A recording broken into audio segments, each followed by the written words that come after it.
Estamos de volta então com o terceiro e último bloco do programa Entre Aspas, hoje falando sobre os direitos das mulheres, né? Direitos conquistados aí, e ainda tem muitos direitos a serem conquistados.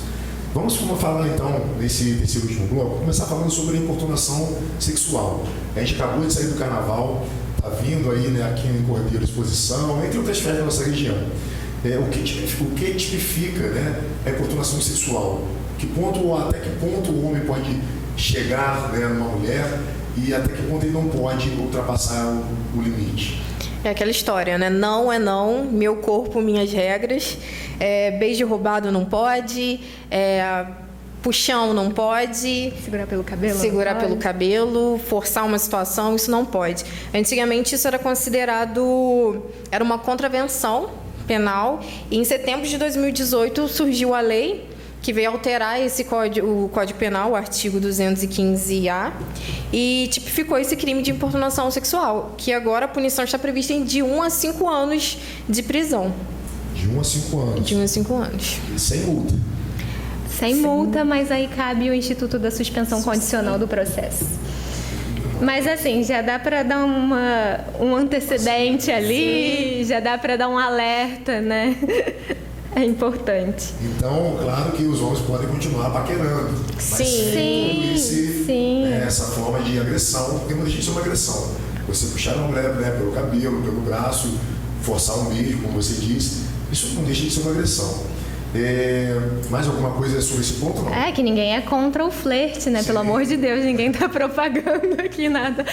Porque o que acontece, né? Nas festas como o carnaval no Brasil, né? E isso é muito cultural, o corpo da mulher fica muito em evidência, é muito exposto. E isso é uma afirmação feminina, né? Que parte das mulheres para falar, olha, meu corpo pode ser vistoso para você, mas meu corpo não é público.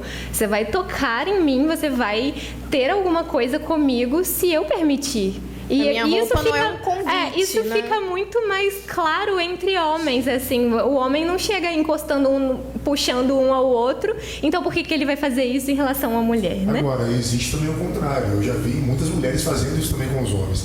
É baseado na mesma lei, no mesmo critério ou não? Acredito que sim, porque não é nada específico de gênero, não. A importunação sexual é assim como o estupro. O estupro, um homem pode sofrer estupro. Porque, até mesmo porque a partir de 2015, estupro é qualquer ato libidinoso.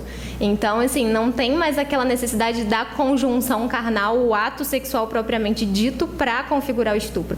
Qualquer ato libidinoso, passou a mão em você, tentou arrancar sua roupa, já configura estupro. Você sendo homem ou mulher. Homem ou mulher. Mudando um pouco o assunto, vamos falar sobre a questão da guarda compartilhada, né, quando o casal, por exemplo, se separa. O que acontece? A gente costuma ver muito, né, na nossa sociedade, geralmente a guarda fica com as mulheres. Como isso é determinado pela juíza, e até porque também os homens, né, muitos pais e responsáveis não ligam para isso e acabam mesmo deixando para as mulheres. Como é que vocês veem essa questão aí?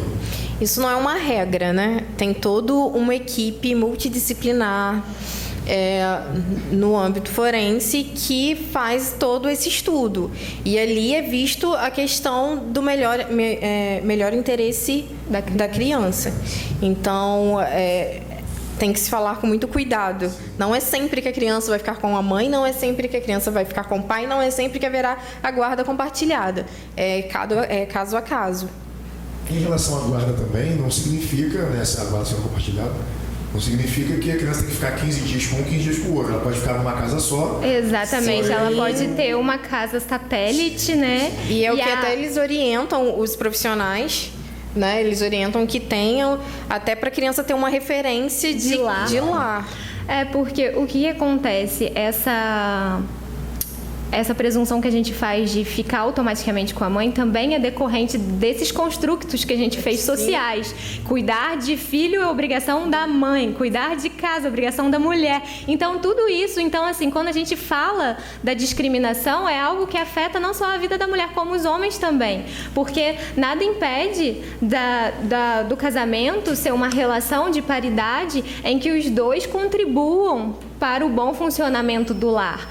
Então, assim, de certa forma, o homem também fica prejudicado quando ele é enxergado como o provedor, como o único que tem que pagar as contas, sendo que, né, o que a gente reclama enquanto mulher é paridade de autonomia também, não é só de direitos, é de obrigações também. E aí, em relação à guarda das crianças, é muito importante a gente enfatizar isso. Às vezes, os dois são o ideal para estar com a criança. Então, aí a guarda é compartilhada por isso. Quando você tem a guarda unilateral, é porque o pai ou a mãe foi destituído pelo juiz de poder decidir sobre os interesses do filho. Ele só tem direito de visitar. Agora, quando a guarda está compartilhada, por mais que more só com a mãe ou só com o pai, as decisões em relação à criança são tomadas em conjunto. E para isso é preciso diálogo. E é uma questão assim, muito delicada também, porque entra também a figura da alienação parental. Isso que eu ia comentar antes dela, né, finalizar. Pode falar então. Porque muitas das vezes também a criança estando com a mãe e por ter toda essa questão cultural, o pai, assim, querendo talvez pegar a guarda ou questão até de pensão alimentícia, acaba acusando a mãe das questões de alienação parental.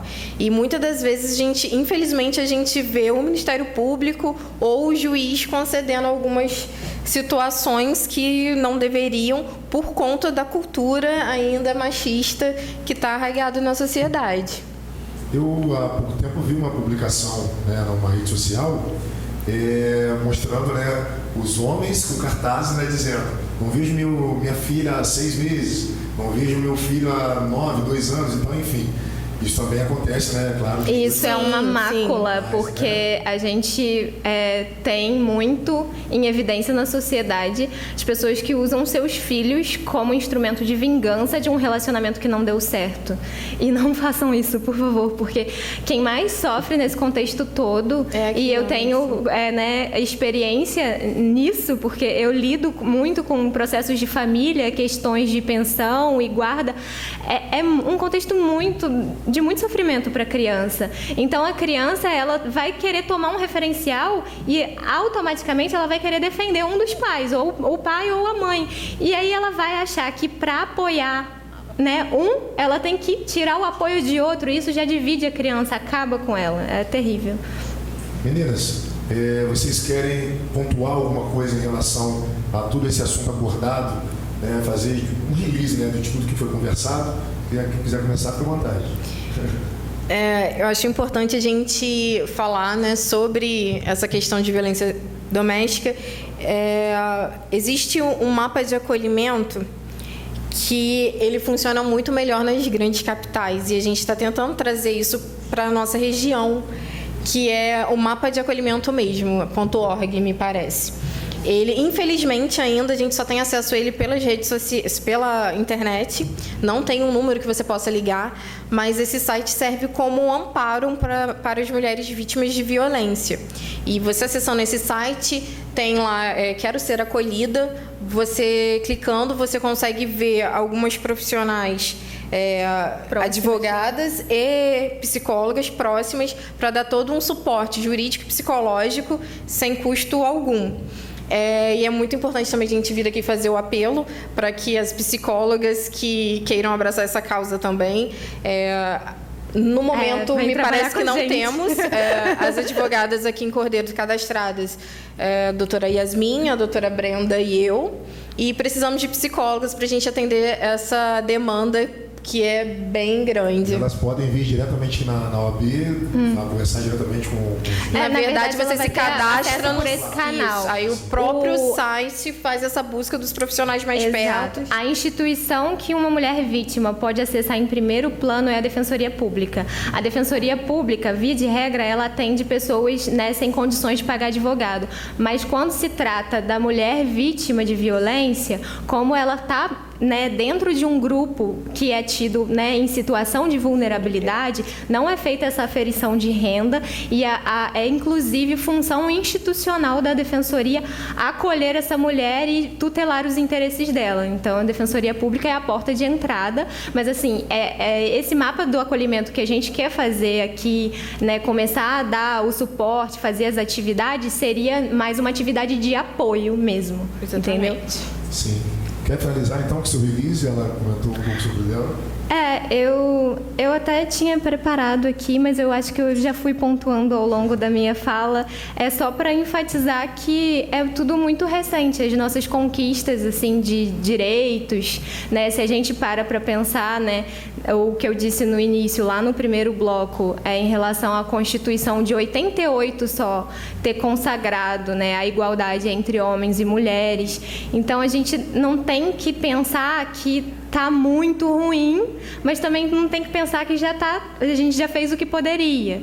A gente está engatinhando no processo, a gente está vindo o advento de leis muito boas e eu acredito que não sejam as leis repressivas, as leis incriminadoras que, infelizmente, a gente ainda precisa, porque a gente ainda está aprendendo enquanto sociedade, mas eu não acredito que sejam elas a resposta. A resposta é, sim, a gente trazer esse tema, o debate, né, do que é a gente pegar um indivíduo em relação ao gênero e dizer qual seria o papel dele na sociedade e tentar limitar esse indivíduo. A gente traz essa discussão para desde a infância e a gente tornar os seres humanos mais pensantes e capazes de refletir criticamente, porque quando você faz essas experiências, inclusive tinha um vídeo viralizando na internet sobre recompensa. Aí as crianças tinham que catar alguma coisa na escola e depois elas ganhavam recompensa em doce, alguma coisa. E aí o menino ganhou um copo, né, cheio de doce e a menina ganhou um pela metade.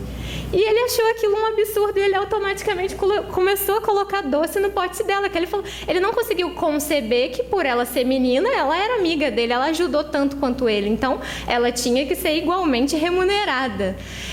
Então, o grande apelo que eu faço é esse. Vamos trocar em todos os espaços, vamos debater. Às vezes, a discrepância, a discordância que a gente tem um com o outro faz com que a gente fuja do debate, fuja do diálogo. Mas é isso que faz com que a gente rua enquanto sociedade. A gente precisa trocar. Com certeza, é isso aí, gente.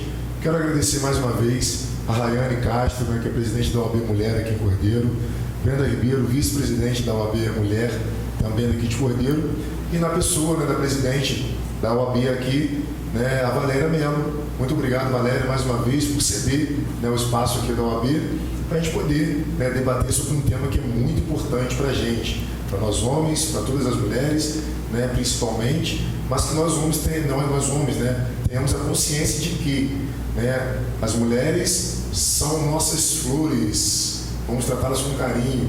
É isso aí. Muito obrigado pela sua audiência. Obrigado, meninas, mais uma vez. Né, estejam aí. Na verdade, nós queremos, né, deixar vocês sempre à vontade, né, para poder procurar a TV Interior, para poder debater, falar sobre alguns assuntos determinados que vocês queiram falar também com a gente. Tá ok? Estaremos aí, tá, à disposição de vocês também. Eu agradeço demais o convite, estou sempre aberta para novos convites e só para pontuar que nós somos flores de resistência também. Nós nascemos no asfalto, então assim, a gente está pronta para atuar em paridade, seja buscando por uma sociedade melhor. É lógico que esse discurso, né, da mulher ser bem tratada, da mãe, de toda essa figura, né, de carinho com a figura feminina mesmo, isso a gente não vai renegar isso, mas a gente também quer ser encarado como figuras de resistência e de luta que somos, porque estamos diariamente no embate. Com certeza, mulheres guerreiras. É isso aí. Gente, muito obrigado mais uma vez. Eu sou Dinho Gil para a TV Interior. A sua segunda casa é aqui.